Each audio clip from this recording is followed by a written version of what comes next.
Hello, good evening everyone. Welcome na naman to another episode of our ATRAM Friday Conversations where we feature investing, personal finance, money matters, and basically anything that revolves around investing and financial world. Ako nga po pala si Vida Real at nagbabalik bilang host nyo for this evening and thank you so much sa mga nag-take ng time out of their Friday night just to be here with us. And I see kanina, marami ng mga early birds at nag-good evening na sila at active na active. And I'm sure excited na naman kayo to learn new things about financials. Ayan, guys. And thank you nga pala sa mga nanood from our last episode. And tingnan natin guys kung sino na nga ba ang ating mga kasama tonight. So here with us tonight ay sila Norilyn. Shout out kay Norilyn Morante. Good evening. Kay Roy Garcia. Kay Kai, good luck Atram. Sabi niya, thank you. Good luck din. And kay Yeye Sia. Good evening, Yeye Sia. Kay Daniel De Jesus. Uy, DJ, kamusta ka? Good evening, everyone. Good evening daw, sabi ni DJ. Ayan. And sino pa ba? Sino pa ba ang ating mga kasama? Ayan. So, ayun na nga guys. Syempre, I'm sure excited na naman kayong matuto ng anything that revolves around investing. Syempre. Pero bago yan, syempre, magkaroon muna tayo ng konting survey. Sa mga viewers natin, sino ba sa inyo ang mga in a relationship, couples with partners? Comment naman kayo ng heart dyan. Comment naman kayo ng heart. Ayan. Kay Mas Flores, good evening daw. Watching from Hong Kong. Hi! Hi, Miles. Ayan. Tingnan natin. Mag-comment na kayo ng mga puso. Ayan. Ha, ayan, si Kai Kai. Oy, in a relationship. Ay, ayan. Hi, Kai Kai. And Jason Harabejo. Uy, ay. Ayan, masaya mga love life. Ito yung mga tipong hindi malalamig ang kanilang mga December, di ba? At kay Cha Almasen, ayan, nakikita natin, ayan, marami nang pumupuso. Pero syempre, magpapatalo ba ang mga team single? Comment nyo naman ng thumbs up sa mga team single. Tignan natin, ayan. Ayan, team single, hello. Hello from Bacolod, sabi ni JP. Hi, JP. Ayan, engaged and getting married this year. Wow, congratulations, Cha Almasen. Ayan. Self-partnered daw, sabi ni Kathleen Sabeliano. Wow, maganda yan, maganda yan. Tama yan, mga alone but not lonely. Yun nga sabi nila, di ba? Ayan. And tingnan natin, sino pa, haha, di po ako single. Ay, sorry. Tao lang. Ayan, newlywed here kay Karen Ciudad Abadyes. Hi. Congratulations on your wedding. And kay Roy Garcia, pinusuan niya. Okay, sige. Syempre, ayun na nga guys, bakit ko nga ba natanong? Kasi yung episode natin tonight is very swak na swak because this will be about couples, marriage, relationship.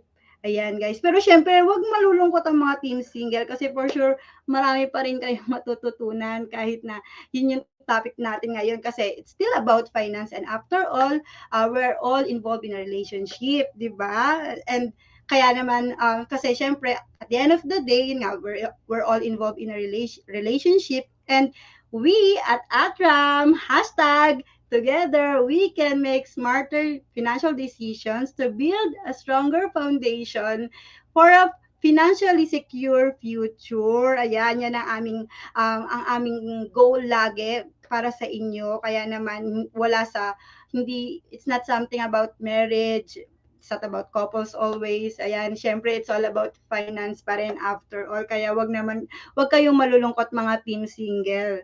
Ayan, and syempre, dahil dyan, syempre, excited na ba kayong matuto sa ating discussion for this evening? Excited na ba kayong matuto, guys? Yan. And to make it more exciting, syempre, we invited a very special guest.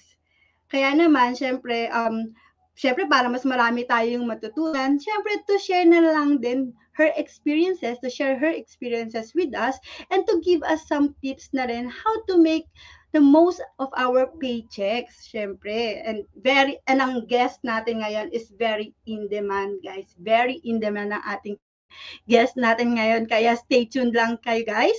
But before that, sige, magbasa muna tayo ng ating mga comments kay Yeye Sia. Wala siyang comment.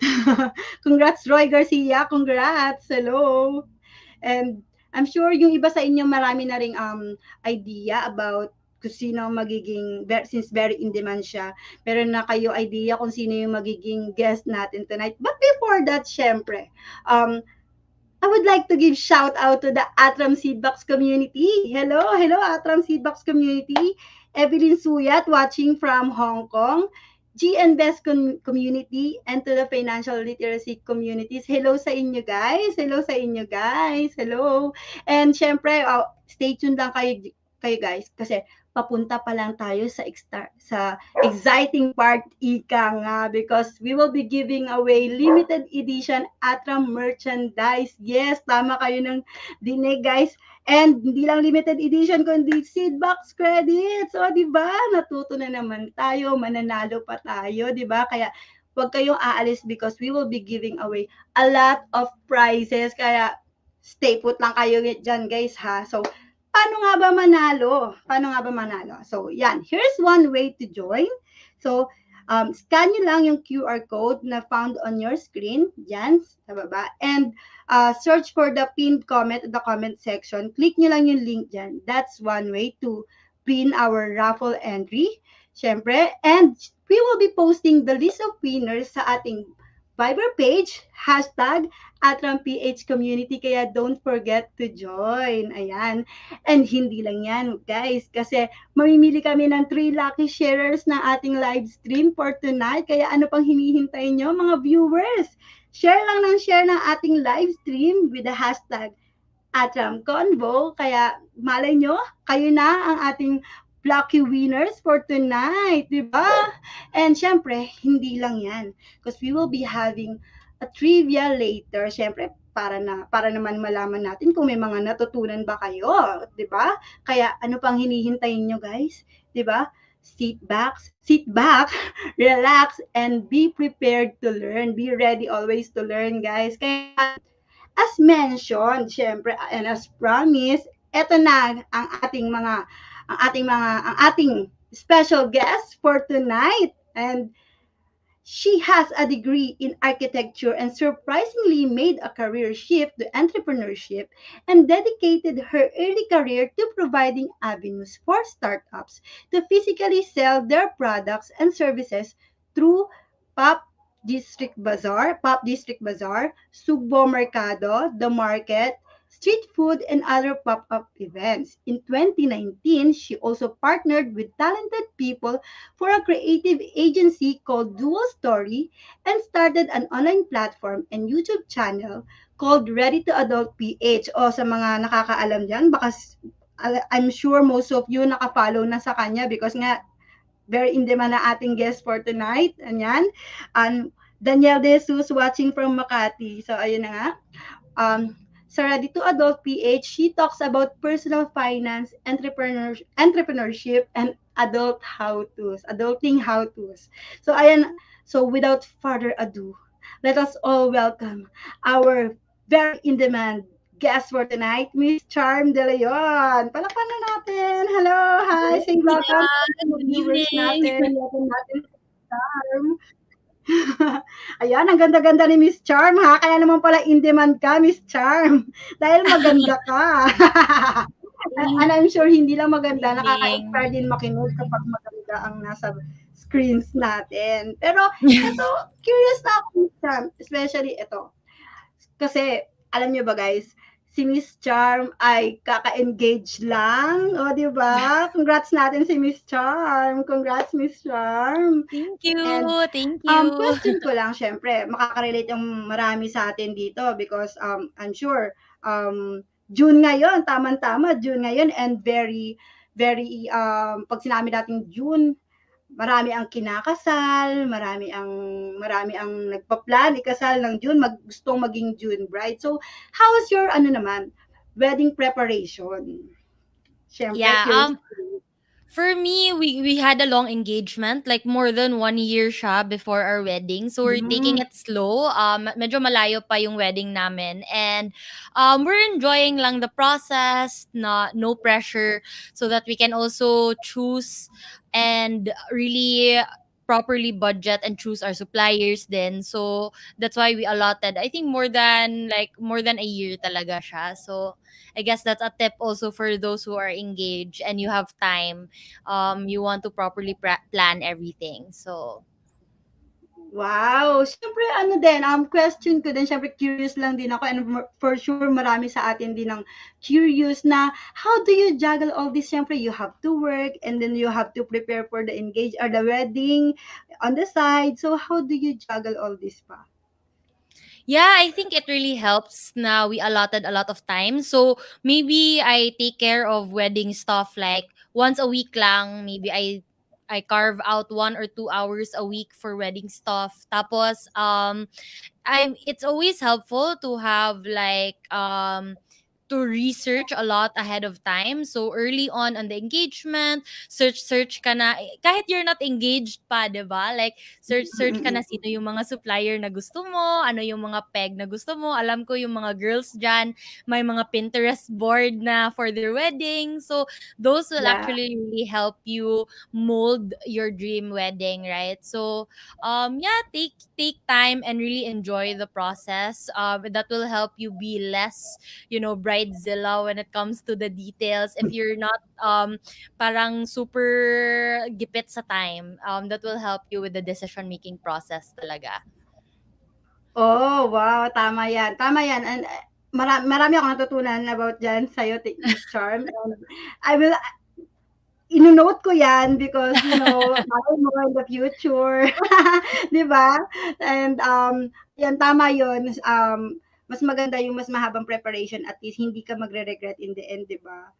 Ayun, so tama 'yun. So ayan, narinig niyo guys ha, narinig niyo ang advice ni, Miss Charm tungkol sa kanyang wedding preparation. Ayan, congrats daw. Ang daming nagko-congrats sa'yo sa comment section, Thank Miss you. Charm.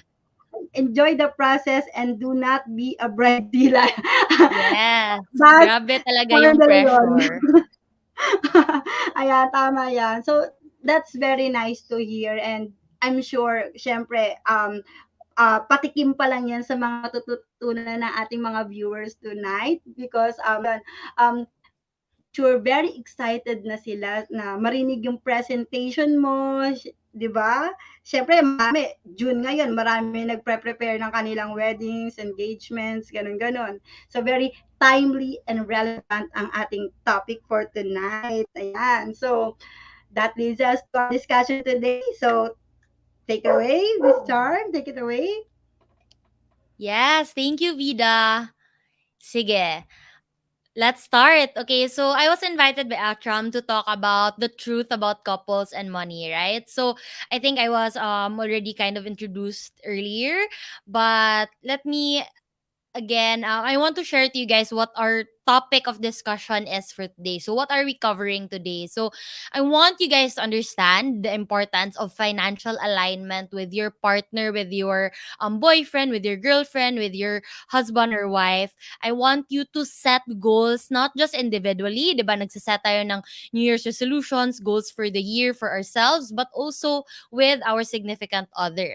So next is learn how to discuss money as a couple. So finances is something that's very hard to talk about with your significant other because it's quite sensitive, medyo taboo siya, and we're quite shy tayo and uncomfortable medyo yung topic, 'di ba? So let's talk about those and how we can open it up with our significant others.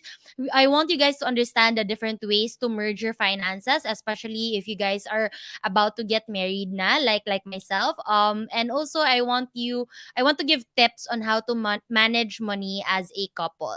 Okay, so again, I know I was introduced earlier na, but let me visualize that for you.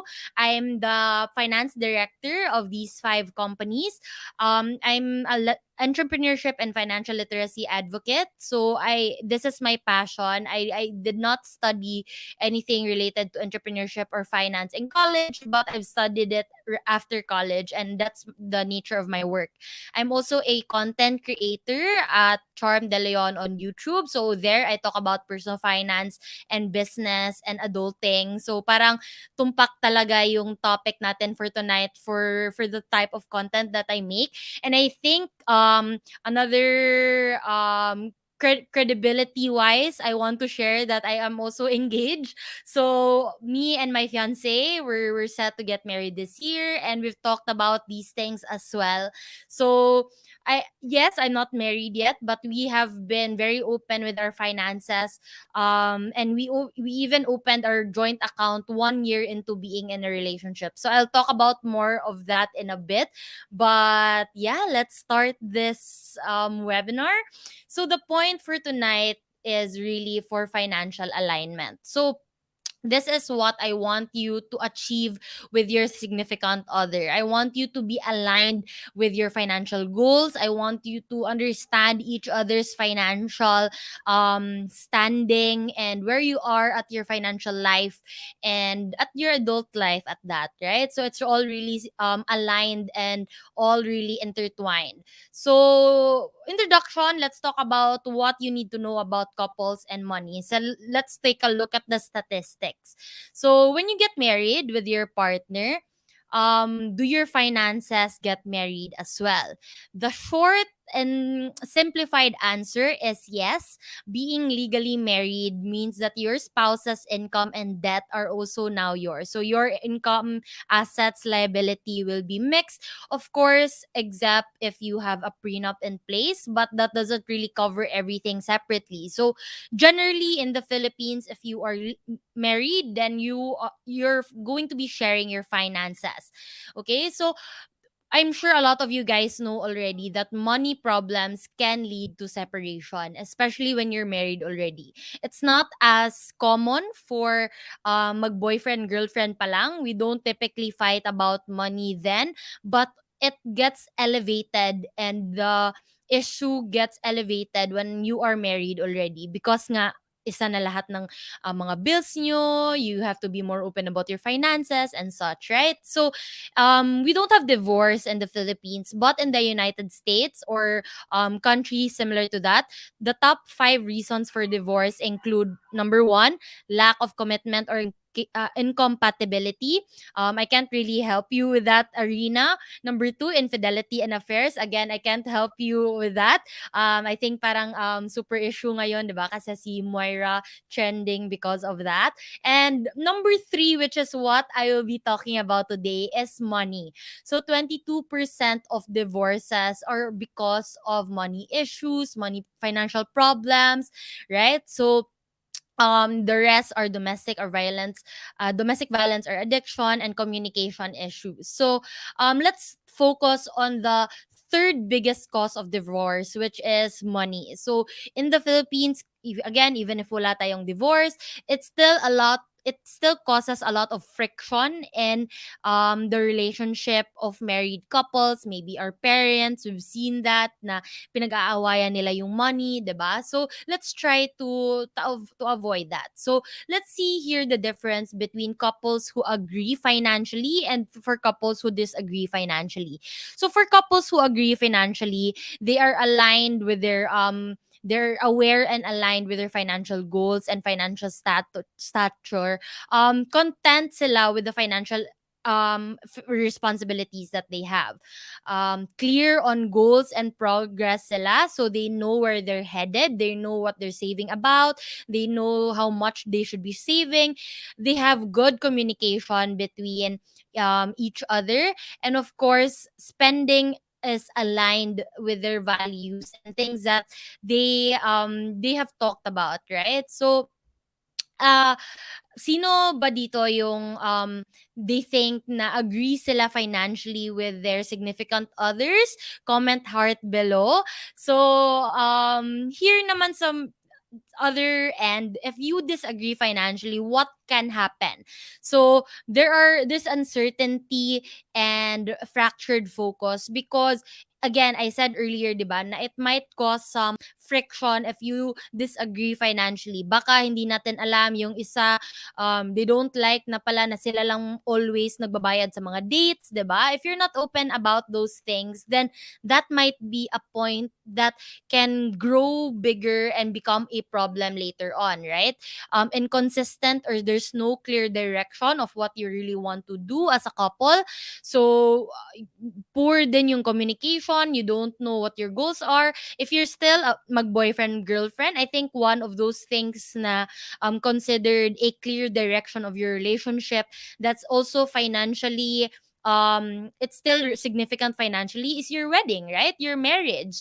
So getting married, the wedding itself, the ceremony and stuff, it can be quite expensive. So a lot of people, as a couple, mag-boyfriend pa lang kayo, girlfriend, you really have to talk about those things para you know that you are aligned, right? So, and lastly, unmet expectations. So yung isa, ready na pala mag-settle down, ready, okay na siya with her career, okay na siya with his income, but yung isa is not yet ready pa pala. So these are things that you might not think that it's all about finances, but it will really help if you're open about those things, right? So it's really important to open up to your significant other about your finances. Okay? So next is basically, when you when you and your significant other are open and talk about your finances, it will mostly lead to a healthier relationship. So, G kanina said, hindi kami nag-disagree, but hindi ganoon ka financially literate si hobby. That's okay. I'm going to be talking about my experience with that as well later on, right? So, thank you for sharing that, G. Okay, let's talk about setting goals. What are some financial goals that you can set as a couple? I'm sure you have your own personal financial goals, but we're going to be talking tonight about you and your significant other. So, of course, we can have these things. We can have the planning for long-term goals. Again, if you're mag-boyfriend, girlfriend pa lang, you can talk about when your wedding will be, yung plan nyo, like kahit what year you're planning to get married, how much you're planning to budget for your wedding, kahit yung travel goals nyo, 'di ba? That contains planning, and you need to talk about that kasi that costs money to travel. When you're married already, buying your home, savings or investments, your children's education, your retirement as well. Yun yung pinaka-important that we don't typically plan for kasi feeling natin ang layo pa, but we have to think about our retirement because we have to prepare for it as early as now. Whatever age you're in now, the best time to plan for retirement is now talaga. So, next goal that you can have is paying a debt. It's very common in other countries na meron silang student loans. It's a good thing for us here in the Philippines that it's not as common, because they usually, when they get married, they bring those student loans with them, 'di ba? But even though na hindi masyadong common yung student loans natin here sa Philippines, meron pa rin talaga na when you go into a relationship, when you go into a marriage, you bring some debt with you. May it be a business debt, may it be a car loan, a house loan, or a credit card debt. You have to discuss that with your partner para aware sila what you are bringing into the relationship, 'di ba? So, you don't want also for them to be shocked na lang when you're married already. And again, 'di ba? You are unifying. You are going to be as one when you get married. So all the debt that your significant other has, you also have to help him get through it, right? So either you're going to encourage him pay off his debt, or you're going to be paying it off together. So if you eliminate debt in your relationship, you're financially in your relationship, you're going to have more cash that you can set aside for the goals that we talked about earlier. So this is very important. So never keep this from your partner. Don't lie to them about having debt or having loans. It's best to be open and transparent to them, right? So Next, I want to quickly share to you guys how you can pay off debt. So you can research about this later on. I'm not gonna focus too much on this, but we have the snowball method and the avalanche method. So the snowball method, basically, nagsimula ka sa pinakamaliit na mga amount na debt para you feel better and you get to stay motivated over time. So this focuses on the balance size of your debt or yung utang. Yung avalanche method naman, this focuses on the interest rate of your loans, your debts, right? So you have to go the highest interest debts first, like yung mga 5-6, yung mga loaning applications, credit card debts, yung mga matataas, and you make your way down to the smaller ones. So this way, you save money on interest. So this focuses on the interest rate. So again, if you have issues right now with debt, if you're going through multiple debts, these two methods will highly help you. So you can research about them later. Okay, next goal that we can have when we are talking about our partner is to understand that we have to live below our means. So we have to have the mindset that we have to spend below our means and we have to live below our means, right? So what this means is basically ano yung sweldo natin, hindi natin pwedeng i-budget na sagad talaga, wala nang matitira, right? We have to, of course, take a look at what could possibly happen. So we have to have a budget.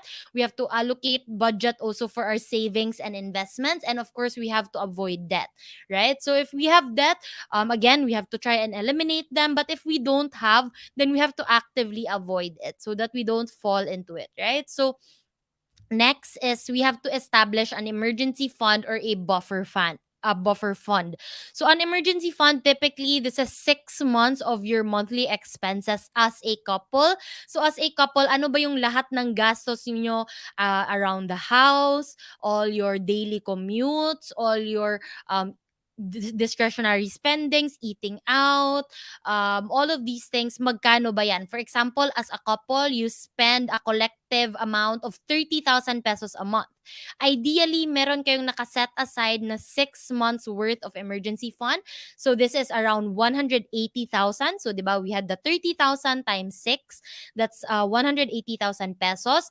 We set that aside. We don't touch that in case lang yan for emergency. So we don't touch that unless there is an important emergency like your car breaking down, your work laptop breaking down, meron tayong we got sick and we can't go to work and we have to buy medicine, stuff like that, right?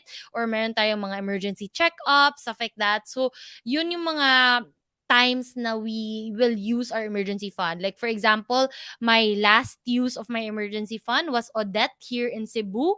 So we went on almost 1 month without electricity, without water. So wala din close din lahat ng mga offices namin, so wala kaming income from our business. So nagamit ko talaga yung emergency fund ko. So it's really important to have that as a couple as well. Okay, so here are some tips on how to save up for your emergency fund. So you can screenshot this if you're on mobile or on your desktop. You can take a picture of this. If you don't know your if you don't know your monthly expenses yet, this can really help you. So monthly salary, combine nyo yung monthly salary niyo yung dalawa as a couple, and this is what you need to save up for your emergency fund. So example, as a couple, collectively you earn 50,000 pesos. You need around 157,500 for your emergency fund. So estimated lang to. It's really better if you compute 6 times your monthly expenses. Okay, yung example natin kanina. So this is a savings plan that you can also screenshot. It's basically gonna help you set aside money every month for how much you want to save for your emergency fund. So don't worry, alam ko medyo malaki yung amount na nasa emergency fund. It's really it took me 2 years to save up for my emergency fund. And pag nagamit mo yan, you have to refill, or yeah, you have to refill your emergency fund. So it's always a growing thing, right? So this is a plan that you can screenshot. So example, you're saving for 50,000 pesos, and you can put in either 5,000 or 4,000 every month, depende sa magkano yung natira na money that you have, right? Or how much you will set aside for that, right? So next is our communication. Okay, now that we've talked about some goals that we can set as a couple, okay, our goal is to have our emergency fund, our goal is to save for our retirement, our travel goals, our wedding, etc. The next thing we have to do now that we've set our goals, we have to communicate this to our partner. So communication is very important, not just to solve problems and issues that you have with your partner. Like, we always talk about how communication is very important, 'di ba? You have to communicate to your partner na you don't like chicken, para he won't keep on ordering or cooking chicken for you.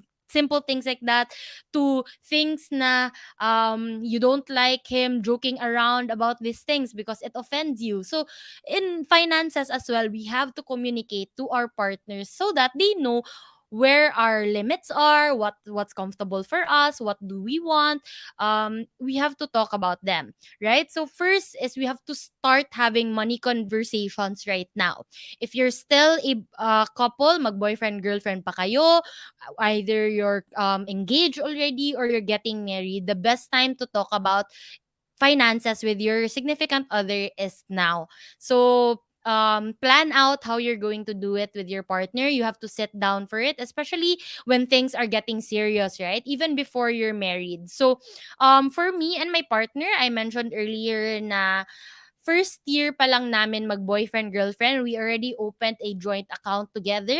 So prior to that, maybe around 6 to 8 months in our relationship, we already started talking about our finances. So it's not all open yet. It's not all out in the open just yet, but we already started talking about what our financial goals are. We didn't talk about our income yet. Yun yung medyo mahirap eh, di ba? So, I think we started talking about that around 1.5 years into our relationship na. So, the reason why we made our joint account together is because we opened an investing joint account together. So, you have to, parang kailangan, requirement kasi yung joint account na bank for the investment platform that we chose. So, I'm not telling you guys to that you need a joint account habang mag-boyfriend girlfriend pa kayo. A lot of people actually discouraged me at the time kasi like hindi natin alam, 'di ba? Like what if like it doesn't work out, like one of you guys might run off with the money or stuff like that. So you also have to be at that point wherein you know that you are serious in your relationship, and yung end goal nyo is marriage. So thank you, Chai. Thanks for reminding about the joint account. Yes. So if you're in a relationship and you still have trust issues, ganon, maybe it's not ideal that you have a joint account. Or if you want to have a joint account, then you can always have the option na end siya na joint account. So if you're not familiar with bank's joint account, there is an or and there is an end. So if you're or, either of you can take out money, either of you can, use the account. But if naka-end kayo, dapat both of you talaga has to be there when you will withdraw money. You have to sign both. If you have a checkbook, nakasign kayo both, right? So, there's always that option if hindi pa talaga masyadong grounded, or yung foundation of trust nyo in a relationship, hindi pa masyadong, you're not there yet. But definitely it's great to start off with small amounts. So when we did our joint account, it was also because we were going on a Japan trip together, and I said, okay, save tayo ng certain amount every week para pagdating namin sa Japan trip namin, we did not spend anything else other than what we saved up in our couple account na. So it's great for those things that you can start off with, right? So have a financial date night. So meron tayong mga movie date night, meron tayong mga dinner out, ganyan. Dapat meron din tayong financial date night. So you can focus on one or two activities that will genuinely boost your financial welfare as a couple. So don't add too many topics at all at once. Slowly and surely you will get there, right? So here are some things that you can set to talk about as a couple. Again, choose one or two lang muna. Goal setting, income nyo. Ito, again, like I said, ito yung medyo mahirap for some people. Some people are very protective about, or they're very secretive about how much they make, right? So slowly but surely you have to discuss that, but it doesn't have to be the first thing that you discuss. um your savings rate, how much you're saving every month, how much are your expenses every month, your emergency fund, your debts, your investments, and a lot more. So um have a financial date night with your significant other, right? So somebody asked, Daniel De Jesus asked, how did you bring up financial date night with my significant other? So it doesn't have to be as formal as setting up a meeting. It can be it can be that way, of course, if you mas open minded yung significant other mo, but you can also start out opening about it casually, like, oh, like, babe, what's your mga financial goals, or like, have you been investing na, kasi I've been investing in this platform called ATRAM and like, I'm wondering if you've been investing na rin, how you've been handling your money, something like that. So parang you're opening it casually lang, and I think you will already sense if your significant other is comfortable about talking about money, or if they're not. If they're not, then of course you have to give them time, and you have to let them know and communicate to them, okay, I'm a very financially aware person, or I want us to be financially aware as a couple as well. So I would love to set a date night with you to talk about this. I'm not gonna force you to talk about things that you're not comfortable with, but I hope that we can start somewhere easy, like, ano ba yung mga goals natin? Goals is really the easiest thing to talk about because it's very forward thinking, it's very exciting, 'di ba? You're talking about like how many kids do we want? Like, when do we want to get married? We talk about these things, and it's very exciting to talk about these things. But with those things as well, there's also a financial responsibility to having kids, to getting married, right? So that's how you can slowly but surely open up the topic, ease it in to your significant other. Okay, so next, did you know that couples in healthy marriages are twice as likely to discuss money dreams together? So 94% of couples who are great and mga nasa great marriages, and then yung mga okay or in crisis marriages, 45% lang yung nagto-talk about finances, right? So does statistic shows that 94% who are in great marriages, they also talk about money. Now, I'm not saying na it's all because of that. Of course, it's also a lot of things. Like, if you're more open to talking about money, it means that you're more comfortable in communicating with your significant other. So not just communicating about finances, but also other things that might have friction in your relationship, right? So next, discuss your lifestyle choices together. So I like nice things. Okay, cool. Me too. So let's save up for them. So lifestyle, I'm talking about this because each of us, even if you're a couple who spends almost all of your time together, you're bound to have different hobbies, different interests, and you have to set those, and you have to give those importance, and you have to be mindful of them. So for example, my fiance, he loves music, so he invests money in his instruments. He loves tech, so he invests money in his he puts aside money for his computer, his mga uh tech stuff like that. He likes drinking whiskey once in a while. So he buys a bottle of whiskey ever so often. Ako naman, I like spending money on actually, like ako, my lifestyle, I like spending money on eating out. So I love dining out. I love eating in restaurants. I love drinking out with friends. I love those experiences. So those things cost money, right? So if you're someone who, for example, really enjoys gambling, talk about that with your significant other. Are they okay that you're setting aside a small budget of your finances for those things? For me, my fiance knows that I'm not masyadong magastos on material things, but I'm really aggressive when it comes to saving and investing. So he understands that I might not have so much money to spend for material things and stuff like that because I like saving and investing, right? And we have to be respectful with what each other likes, or what your significant other likes. So next is be open and honest about your purchases. So we were at this point at around 2 years in our relationship. So for context, magfo 4 years na kami. About 2 years in our relationship, my fiance, he's parang may nag-comment kanina, right, na yung hobby niya is not as good as is not as financially literate as her. So when we started out, I was the more aggressive one when it comes to saving, investing. I had my financial awakening already. My fiance, he's good with money. He's good with earning money. He sets aside savings, but he's not as financially woke as I was. So around 2 plus years in a relationship, I noticed that he started letting me know na, oh babe, I'm gonna buy this ha. Na-add to cart ko na to.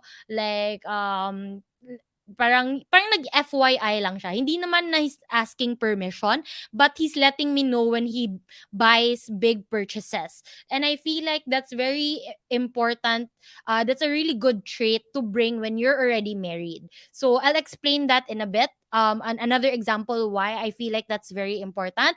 So don't keep a secret credit card, don't keep a secret account that your partner knows nothing about. So when we talk about these things, it's really important for us to be open and be honest with our expenses to our significant others, right? So let me share you guys this statistic. 64% of people in a relationship say that hiding or lying about money is a deal breaker for them. So red flag daw for them is if nagki-keep ng money or lying sila about money. But also, 1 of 5 of them have a secret financial account. So it's very counterproductive, right? So it's very hypocritical for them to say na it's a red flag for them if their partner is lying about money, but sila mismo meron silang secret financial account. So 10% have a secret savings account, 9% have a secret checking account, 10% have a secret credit card, 7% has a secret life insurance policy, 9% has a secret retirement account, and 6% has a secret will. So when it comes to these things, these are things that we are supposed to talk about with our life partner. These are things that we should be comfortable talking about and opening up to our life partner, right? Because these are important life decisions, right?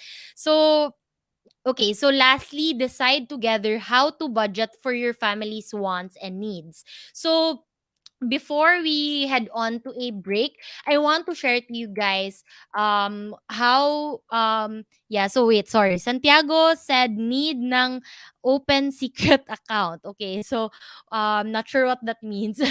Dapat open ka sa significant other mo pero secret pa rin. So Jay also said when it comes to joint account, it is good to set aside 40% from both partners' income to save. So that's a question, right? We're going to be talking about that in a bit, how to separate or how to mix your money together. So, with all of the things that we've talked about so far, I feel like the most important that I've said is really to be open to your finance, be open minded when it comes to talking about personal finances, right? So, just to share, me and my significant other, we grew up in really different backgrounds. So, me, I grew up with a broken family, so my parents were separated. So I was getting allowances from two different people, and siya, he grew up in a buo yung family nila. So very different yung pag-handle ng finances. So I'll be sharing to you guys later on how how we centered a conversation around that different of a lifestyle, me growing up with a parents who are separated, and siya growing up with a parents that were still together. So make sure to stay after the break, because I'll be sharing to you later on how we got to really open up and talk about our finances because of that. So Vida, I think it's time for the break, so take it away. Hello! Thank you, Miss Charm. And grabe, sobrang ang dami kong natutunan ha. Very helpful ang discussion natin tonight. And I'm sure yung mga viewers natin ay nag-a-agree. Kanina ko pa binabasa, sobrang nag-a-agree sila sa mga sinasabi mo kanina sa discussion natin tonight. And ako talaga, as in, sobrang ang dami kong natutunan. And excited ako for the next discussion. But before that, syempre, let's have a quick break muna. And I'm sure you guys have scanned the QR code na. I hope nakapag-scan na kayo ng QR code because we're about to have our first raffle. Yes, ang ating raffle. And we have two winners. One winner for the speaker and one winner for the umbrella. And since June, very very timely ang ating umbrella and speaker, maulan and senti on the side, di ba? Kaya naman, let's have our first raffle winner. Dyan, dyan, dyan, dyan.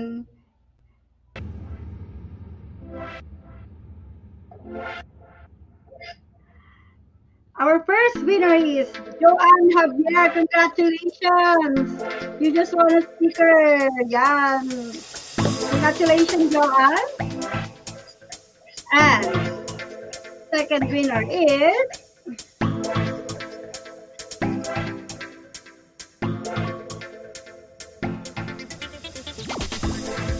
uh, Jelly Oliva. Congratulations! Wow! Yan. Congratulations sa mga winner natin. Patikim pa lang yan, guys. Dahil first set pa lang yan ng ating raffle dahil marami pa tayong matututunan at marami pa tayong mapapanalunan as promised. Kaya naman, stay tuned lang kayo dyan. Sit back. And back to you, Miss Charm. All right, thank you so much, Vida. Sige, let's continue with our presentation. So, congratulations pala to the winners. So, I hope you enjoy your prizes.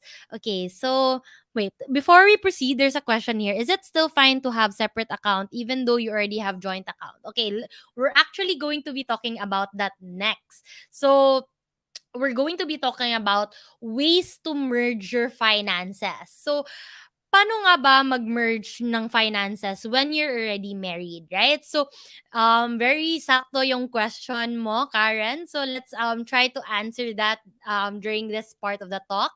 So, how do you manage or merge your finances rather? So, first, we have the combine all your finances. So, um, sige, so combine all your finances. Basically, this works if lahat ng sweldo ng both of you will be combined. Usually, there is an assigned person in charge of the finances. So, may it be the husband or the wife. So, you have to be honest when it comes to this because you're all out open with your finances, right? Lahat ng transactions mo, lahat ng income mo, alam ng significant other mo.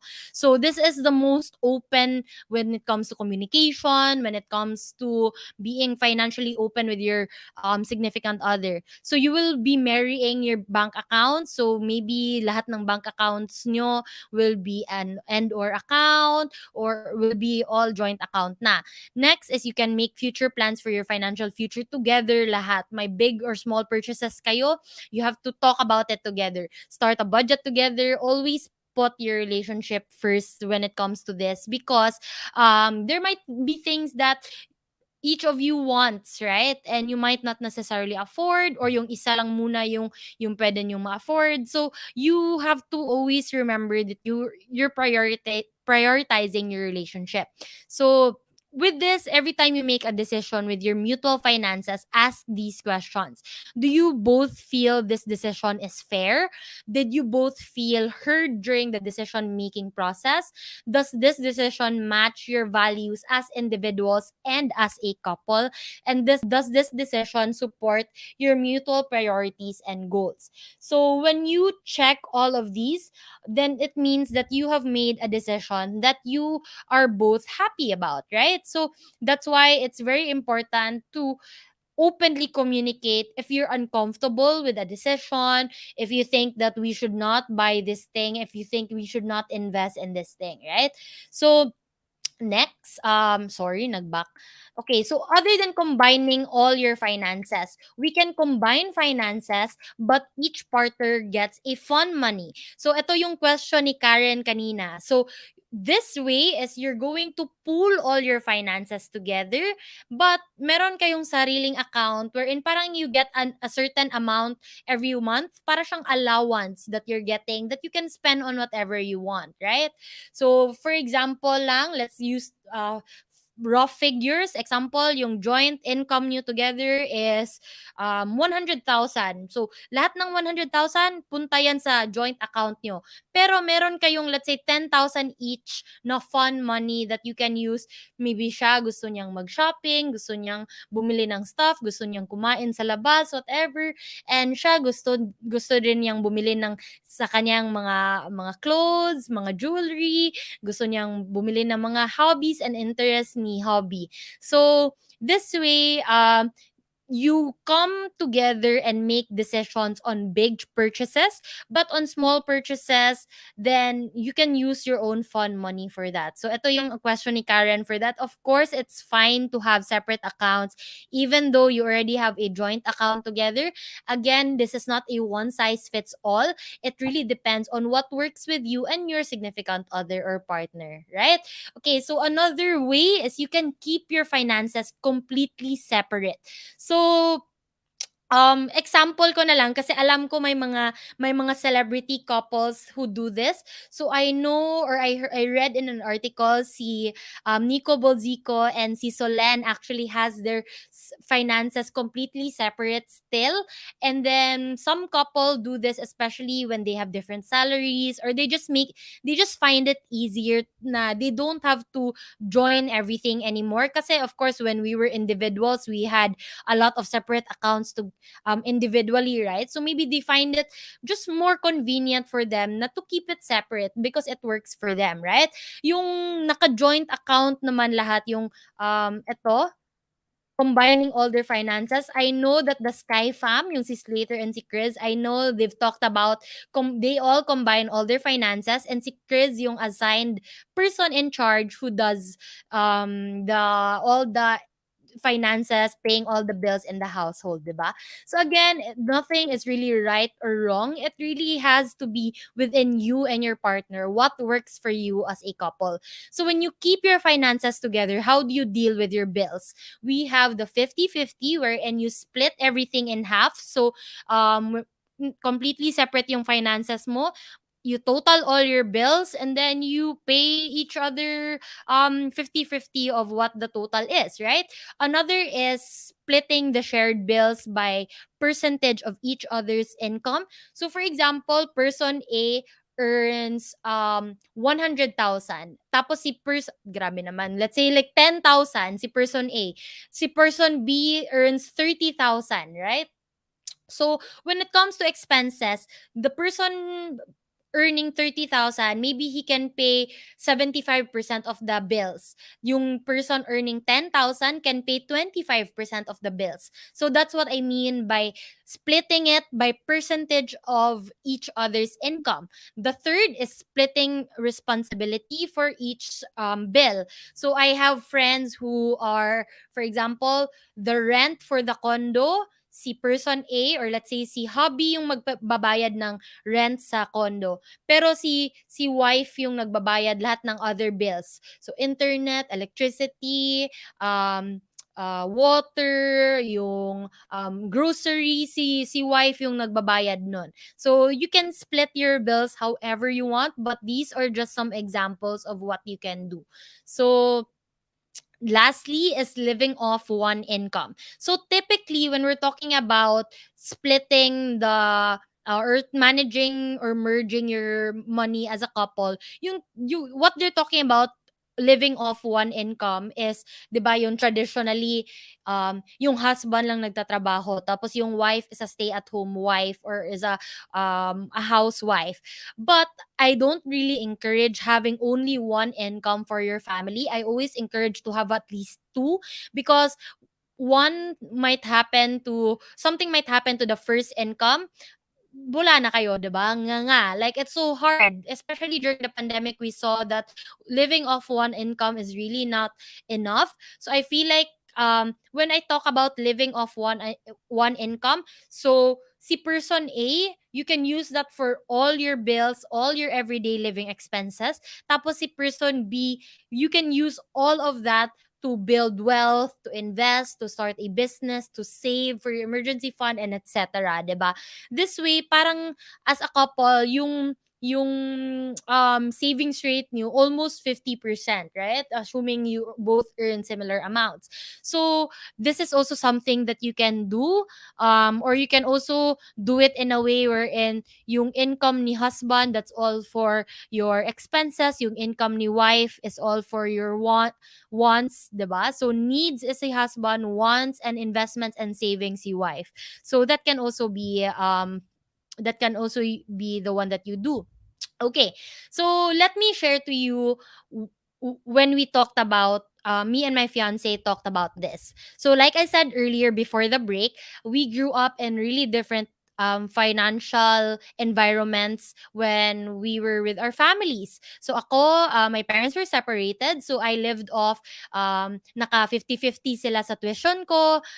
Both of them give me an allowance and all of those things, right? Siya naman, he grew up in a household wherein when they decide on big financial decisions, they talk about it as a family. They have family meetings if, like, for example, like, okay, do we have enough money for a US trip?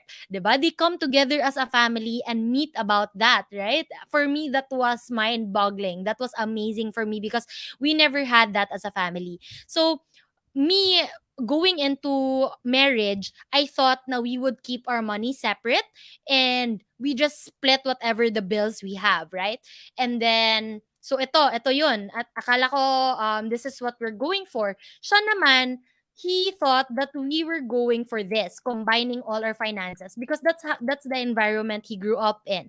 So when we talked about this, it really opened up our eyes that, oh, hindi pa pala natin napag-usapan 'yan. What do we do after we get married, right?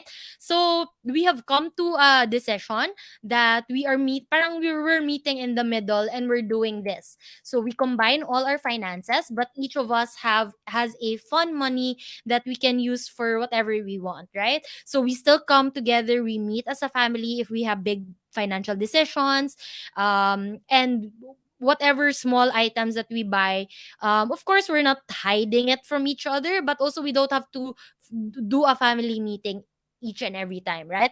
That's what works for us, but it might not necessarily be what might work for you, right? So let's my point here is that personal finance, and especially couples finances, it's more than just about math and numbers. Hindi lang lahat math yan, right? It's actually more about your psychology. So how does one react? Kasi kami, like, I don't know if this is, my fiance is okay with me sharing this, pero ako, umiiyak talaga ako when we were having that discussion.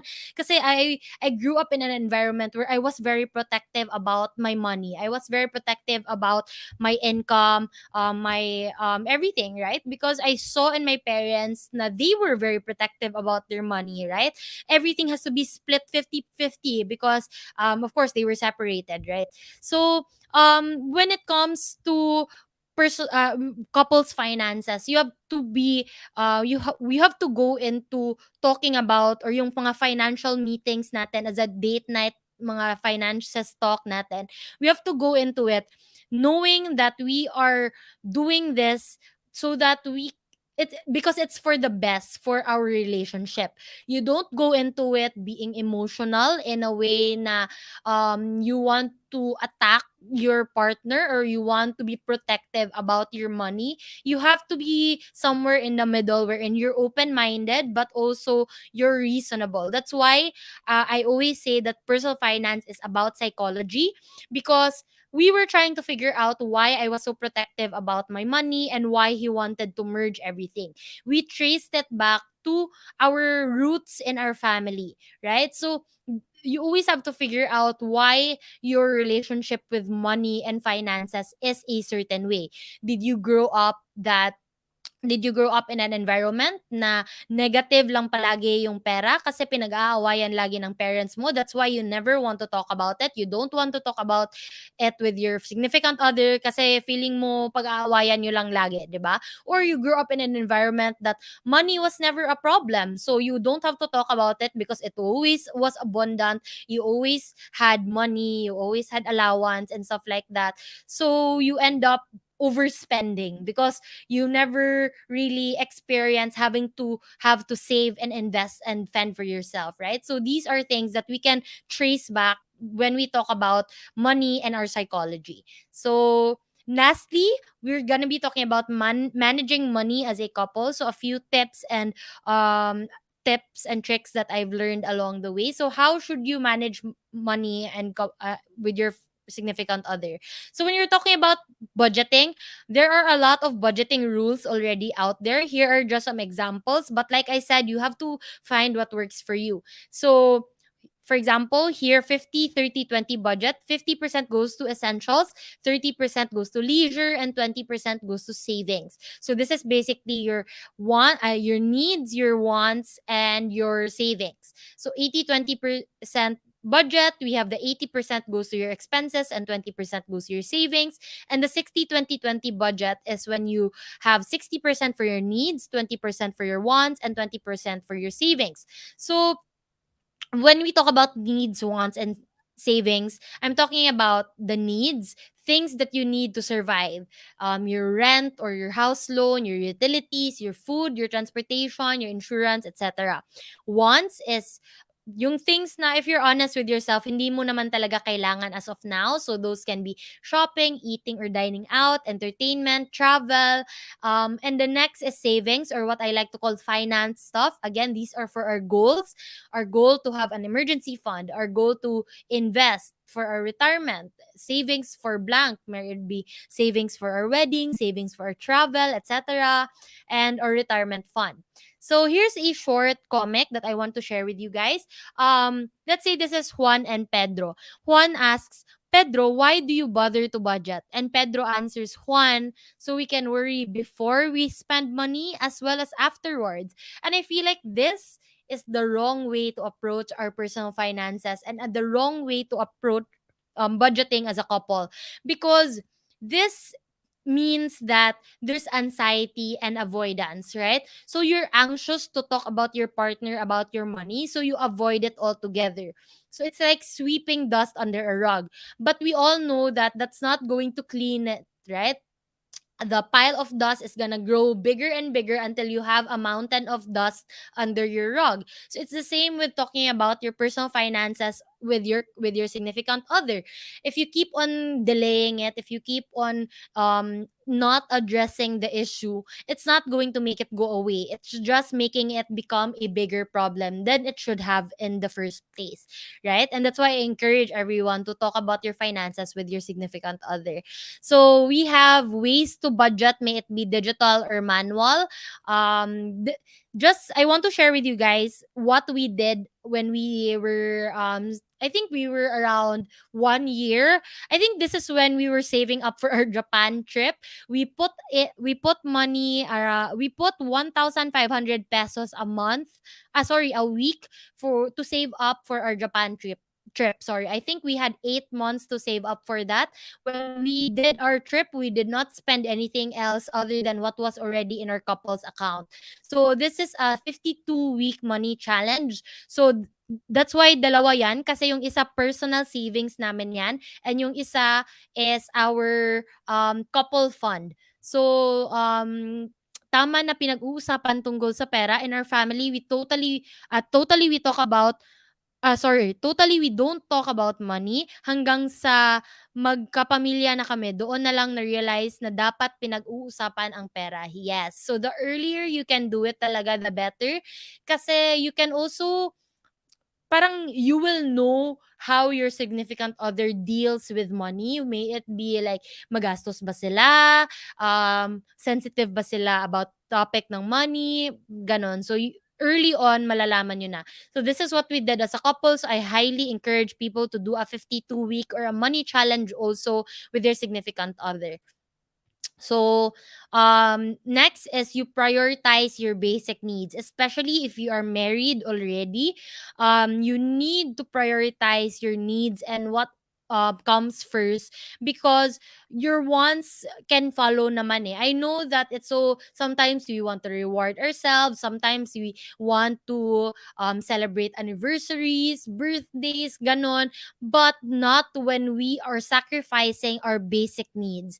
Like, I think it's a very typical Filipino trait to have, wherein party pa rin ng party kahit na medyo mahirap or gipit na sa money, right?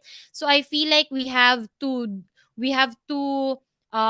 take this into account, na prioritize talaga natin yung basic needs natin as a family, right? So next, save for unforeseen events. Like I said earlier, have an emergency fund. It's because it's not always about how much you earn. Sometimes it's really more about how much you keep.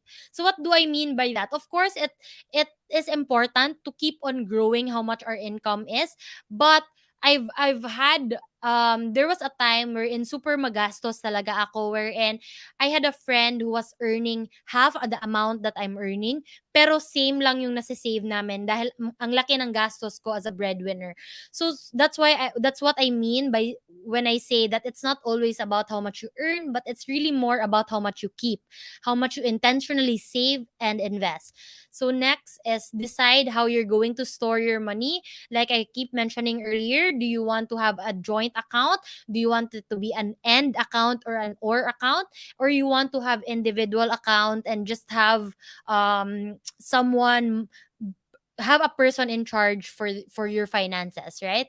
So next is have a quote unquote luxury fund. So save before purchasing big items. So I know yung mga husbands gusto nilang mag-gift sa wife nila ng mga jewelry, or gusto nilang ipagpa-party yung anak nila, debut, baptismal. You would soon realize when you're married na ang gastos pala talaga, right? Furnishing your home, buying a new TV, buying a new bed, stuff like that. Those you don't realize, but they're quite expensive. Nagiging luxury na din siya. Especially when you want something that will last you your lifetime, because you're building a life together, diba? So create a luxury fund, or basically a wants fund, things that we don't necessarily need, but it's nice to have. Next, invest when doable.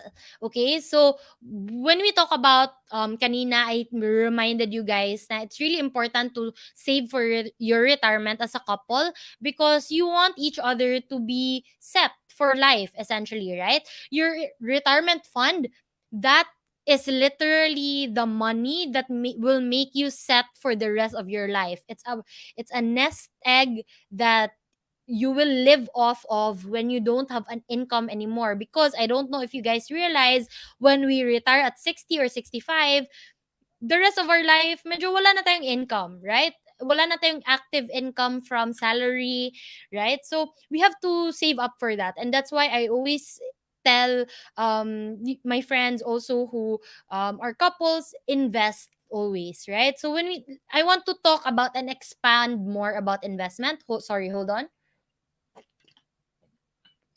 Sorry, naubusan na ako ng boses. Okay, so I wanna talk about investing more. So this is our last topic. So bear with me, and alam kong parang nag-overtime na tayo. So when we talk about saving your way to 1 million pesos, this is the simple math behind it. Okay, you save 5,000 pesos every month, you will get there in 200 months or 16 years and 8 months. Save 7,500 a month, you'll get there in 11 years and 1 month. And save 10,000 every month, you will get there in 8 years and 4 months. But this is the not so simple math behind investing your way to 1 million pesos. If you invest the same amount, 5,000 pesos every month, you will get there in 11 years and 8 months. That's 16 years yung kanina, 'di ba? So ngayon 11 years and 8 months, that's 5 years off. If you invest 7,500 a month, that is 8 years and 8 months. So you save 29 months off. If you invest 10,000 a month, that's 6 years and 10 months, or you shave 16 months off. So this is based on a 6% per annum compounding interest. If you invest your money somewhere that's earning around 6% per annum. So when you're investing your money, you're basically setting aside the same amount. You're just putting it in a different vehicle, right? So it's much fast. Your money grows much faster because in when it comes to investing, they are helping your money grow with you. 'Di ba? Hindi lang ikaw yung nagpapalago ng pera mo, hindi lang ikaw yung nagpapakahirap na mag-earn ng money, yung investments mo are also helping you with that. So, I want to give another illustration. Ito si Benny and si Apple. Si Benny they both invest 1,000 pesos every month for 10 years. So, that's 12,000 pesos every year. So, for 10 years, that's 120,000 pesos. Si Benny, he started when he was 41 years old, and si Apple started when she was 25 years old. Again, they put in the exact same amount, 1,000 every month for 10 years. But when it comes to the fund that they have at 60 years old, si Benny now has 600,000 and si Apple now has 2.5 million pesos. This is for illustration purposes only. That's why I'm using 10% compounding interest per annum. Medyo mataas yan, but this is just for easier math. So, again, this is because time is your best friend when it comes to investing. Invest as early as possible dahil when you have more time in your hand, mas malaki yung time horizon na pwedeng tumubo yung pera mo. So, mas mabilis siyang tumubo because when it comes to compounding interest, para siyang snowball what I mean by that is when it falls, when it starts growing bigger and bigger and faster because you have time in your hands, right? So next is how much do you need to start investing? Depending on the platform, you can invest for as low as 50 pesos to 5,000 pesos. So what should we do when investing? I have a video wherein I talk about like 20 plus investment platforms, but I want to highlight these three lang. That's great for these are different, diverse ways of investing. So more conservative yung funds and ETFs, moderately aggressive yung stocks, and medyo more aggressive yung real estate. So these are the more traditional, kaya I'm using them as examples. So when it comes to funds or ETFs, these can be managed pooled funds wherein there's a professional fund manager that's managing your money for you. They will put it in either bonds, funds, real estate, etc. And sila na yung magpapalago ng pera mo. You just pay them a little bit of fee. So you can find this in investment platforms like yung nasa GCash nyo, yung G-Invest, and ATRAM is actually has funds or UITFs available for you. So next we have stocks. Ito yung stocks, they are company shares. So you are buying directly from a company, you are buying directly a company share. You own a company share. So um publicly listed companies like, for example, Jollibee, ABS-CBN, Ayala, SM, stuff like that. You can actually be a part owner of those companies when you invest in stocks. So in the Philippines, we have the PSE or the Philippine Stock Exchange. You also have a lot each country, I'm sure, has their own stock exchange. So as Filipinos, we can also invest in, like, for example, the New York Stock Exchange, and stuff like that. So next is the real estate, wherein you can invest in a property, may it be a land or a building. I think, when you're building a family, you're already talking about buying a house, buying a home, investing in condominiums, investing in lots and stuff like that, that you might rent out in the future. So ito medyo more aggressive to, because medyo malaki yung capital na needed for this, right? But what some people also don't know, you can also invest in REITs. So that's another fund. So yung mga UITF, meron ding mga UITF that invests in REITs and real estate. So you can invest for as low as 50 to 5,000 pesos on real estate without buying your own property. So parang you own a share of a property. Ganyan. So again, to further explain yung example for the UITF, you can open your Gcash account, and merong G-Invest doon. You have to find this plant icon. Meron silang mga funds available there. I want to share that, di ba kanina I said na my fiance, he's not as aggressive, or he's not as, hindi siya tutok na tutok when it comes to investing. He actually loves investing and G-Invest sa Gcash, because it's so easy for him. He constantly puts in money every week, kasi for him, he just has to open his Gcash account and put in money, invest right away. So it's really easy for him. Ako mas aggressive ako, so I like looking at charts, like looking at individual stocks, ganon. And also, you can check out ATRAM, atram.com.ph. You can invest there for yourself. You can even invest there for your company, for your clients. So there's investing really for everyone in ATRAM. It's also a very easy to use website and account. So definitely check them out. So lastly, I want to remind you guys that you don't need millions to invest. Common misconception ng mga Filipino yan, na pangmayaman lang yung investing, right? But like I said earlier, you only need 50 pesos. Yung G-Invest, 50 pesos lang yung minimum nila dyan. So you only need 50 pesos to 5,000 pesos depending on the platform. So don't be intimidated. Invest as early as now talaga, because we have to take care of our future self who can't work anymore. 'Di ba? Retired tayo, dami nating mga medications, dami-daming gastos pa rin, pero wala na tayong income. So we have to look out for our future self. So I want then to share to you guys my 6 steps of personal finance. So first priority ko talaga is earning, trying to have as much income as possible, because we cannot spend what we do not have. Next is my priority is really to save. So before I spend anything, I prioritize my saving talaga. So income minus savings equals expenses. So what's left after saving, that's what I budget, or that's what I spend na lang for my needs and my wants. Step number 4 is to protect yourself, have an emergency fund, and have an insurance. Number 5 is to manage your debt. I shared kanina yung avalanche and snowball method, when it comes to paying for your debt. It's very important. And lastly, it's very important but not it's the last but not the least, invest your money and let them help you grow your money. Okay? So I have some assignments for you, kasi hindi talaga enough yung 1 hour to share everything. Meet with your significant other and know your expenses. List down all your expenses para kita nyo. And then also write down your financial goals with timeline. When do you want to get engaged? Do you want a ring with that engagement? When do you want to get married? When do you want to buy a house? Do you want kids? How many kids do you want?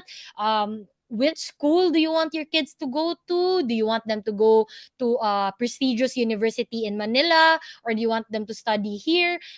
talk about all of those things. Do you want to migrate abroad? Do you want everything? Talk about that with your significant other. It's actually a very exciting conversation to have. And along with those goals are your financial goals as well. So I hope that you get to have that financial date night with your significant other. And I hope that you got to learn something from our webinar for today. Thank you again so much, Atram, for having and inviting me. And yeah, that's it. Thank you. If you have any questions, I don't know if you have time, but you can also check out my YouTube channel, Charm De Leon. I'm sure I have a video that might fit whatever you're asking about. So thank you. Okay, now let's have a quick break. Thank you, Miss Charm, for the very enlightening discussion. Sobrang na-enlighten na naman ang ating mga viewers. Hindi lang mga viewers, but also me and all over the world, mga viewers natin. And nakakatuwa kasi nakikita ko sa comment section talaga na sobrang nag-a-agree sila sa mga sinasabi mo. And ako din, very agree ako. And thank you so much again. Thank you so much, Miss Charm, for this discussion for tonight. And now, guys, let's have our quick game and review and tignan natin kung may mga natutunan nga ba kayo. So, dito sa game natin na to, for sure mga mabibilis mag-type dyan, G na G mag-type, mga sanay na sanay mag-type, it's your time to shine because, guys, I'll be asking question and first to post their answer on the in the comment section will win a prize. And don't forget, guys, to join our Atom Viber community, hashtag AtramPH community, kasi malay natin kayo na ang isa sa mga lucky winners, di ba? So, here's our first question. Multiple choice. A method of paying debt that focuses on interest rate. A. Cost volume profit method. Avalanche. B. Avalanche method. C. Trend method. Or D. Snowball method. And the correct answer is avalanche method. Ayan. So, tingnan natin. Ayan, maraming na. We will contact you to our Viber community kung sino mga nanalo sa ating game for tonight. And here's our next question. True or false? It's important to have extra money for emergency situations. Tama nga ba? Sagutin na mga keyboard warriors dyan. Yan. And the correct answer is true. Yan. Very important talaga ang ating emergency fund. Like Miss Charm said. Here's our next question. Atram's official website is, sa mga avid viewers ng Atram dyan, alam na alam yan. Ayan, binibigyan kayo ng clue. So, mga keyboard warriors na lang dyan, mga mabibilis mag-type. Ayan, Ayan, nandiyan na sa inyong harapan ng clue. So, the correct answer is then, ayan, www.atram.com.ph. Ayan, there you go. Congratulations sa ating mga nanalo. And we will be posting the list of winners in our Viber community page. Hashtag AtramPH community. So, don't forget to join, guys, our communities. Ayan. And thank you so much, Miss Charm, for a very enlightening discussion. Sobrang ang dami kong natutunan and for sure ganun din ang mga audiences natin.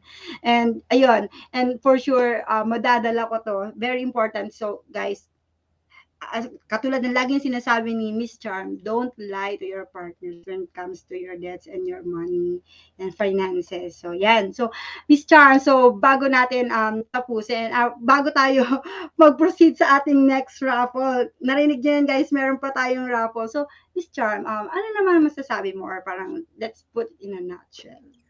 Yeah. So I just want to remind you guys, I'm sure that a lot of you are fired up and are excited to talk about your finances with your significant other. I just want to remind you that you're on the same team.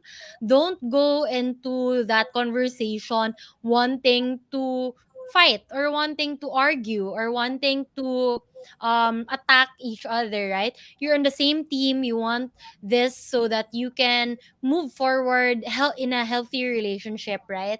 So hindi mo kaaway, hindi mo kalaban yung the person that you're talking to. That's going to be your life partner, that's your significant other. So always talk with compassion, always talk with love, and always keep each other's position in mind. Meaning, always put yourself in each other's shoes, be more understanding, and always do everything with love. So, happy finance date night talking kayo. So, I really am so excited for you guys to do it, and I wish you all the best. Ayan. Thank you so much, Miss Charm. Excited na rin ako to have a financial date night with my partner. And ayan. And now guys, the moment that we've all been waiting for, ang mananalo ng ating limited edition ATRAM merchandise and seedbox credits. So, ano bang hinihintay nyo? So, I hope nakapag-scan na kayo ng QR code nyo. Don't miss this chance to win these items and the seedbox credit. So, I will give you 20 seconds, guys. Sa mga hindi pa nakakapag-scan, scan nyo lang ang ating QR code and and register para ma-register kayo to win these prizes. Malay nyo, sana kayo. So, wag nang magpatumpik-tumpik pa, guys. 20 seconds.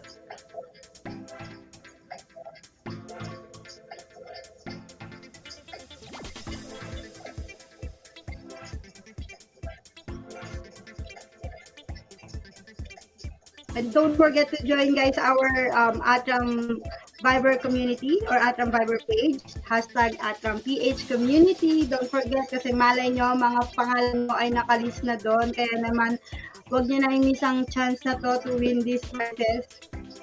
Natuto na tayo, guys. Meron pa tayo mga pa-premyo and limited edition ATRAM merchandise and seedbox credits. San pa kayo, guys? Natuto na tayo. Meron pa tayo mga premyo. So, ayan. So, I think tapos na ating 20 seconds. We'll have we will choose 4 winners for this raffle. 1 winner for the umbrella, 1 winner for the Bluetooth, and 2 for the seedbox credit. So, let's have our first raffle winner. Ano bang hinihintay natin? Our first winner. Dyan, dyan, dyan. Dyan, dyan.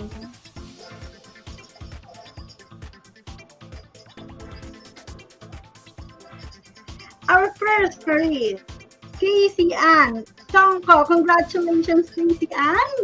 You won 1 umbrella, limited edition ATRAM umbrella. And our second winner is dun, dun, dun, dun.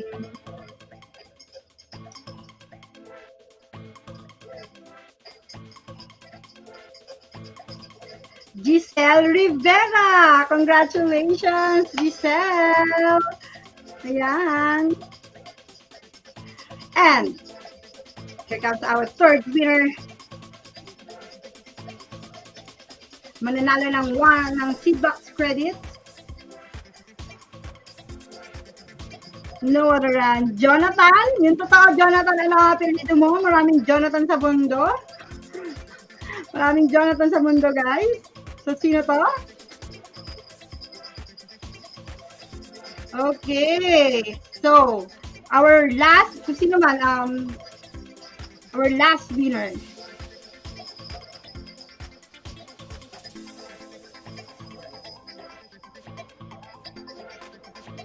Marie Antoinette Soriano. Wow, napakagandang pangalan. Marie Antoinette Soriano, congratulations. Wow, nanalo ka ng seedbox credits. And si Jonathan for the seedbox credits. Ayan. Should we have another? Kasi hindi natin kilala kung sino yung Jonathan kanina eh. Tama ba? Should we have another for the seedbox credits? Agree ba kayo, guys? Okay, sige. Let's draw the raffle for the last winner of the seedbox credit.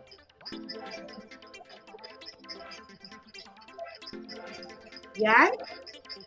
Kasi naman si Jonathan hindi naglalagay na apelyido. Yung totoo. Yan. Maria Teresa M. Samonte, congratulations! Nanalo ka ng seed box credit lang naman, di ba? Saan pa kayo? Congratulations sa mga nanalo ng ating prizes, limited edition ATRAM merchandise and seed box credits. And there you go, guys. Congratulations again to all the winners. And don't forget to join our Viber community hashtag AtramPH community for the list. We will be posting there the list of winners. And syempre, we will contact you through the contact number, contact details that you provided us. And guys, katulad nga ng sabi ni Miss Charm kanina, don't lie. So, yun, our takeaway for tonight is don't lie to your partners. And guys, don't forget to subscribe, like, or follow our social media pages. Kaya to keep you on the loop on the latest announcements. And don't forget also, syempre, to scan the QR code. Ito, tama? Ayan. Yan, on your screen. So, to keep you on the loop and with the latest announcements. And yun nga guys, don't forget, sabi nga kanina natutunan natin kay Miss Charm. Very, tumatak talaga sa isip ko kanina is don't ever lie to your partner when it comes to your finances, syempre. And yun nga, maintaining a relationship can be quite tricky, pero always be intentional on setting up your goals and those plans, creating those plans, di ba? Kasi nga, we at ATRAM, remember, always remember, together, hashtag together we can achieve our goals. Hashtag together we can, especially the financial goals. That is why we will continue to drop financial bars through our social media pages to help you plan your finances and achieve success. O, ayan, di ba guys? Hindi lang siya pang couples but also pang singles na nagpa-plan pa lang to propose on their partners or build their own family, di ba? Hindi lang siya very useful. And so I'm sure marami ang mga na-enlighten tonight. So, ayun na guys. We hope to see you on our next episode. Thank you, take care, and enjoy the rest of the evening, guys. Bye-bye. See you.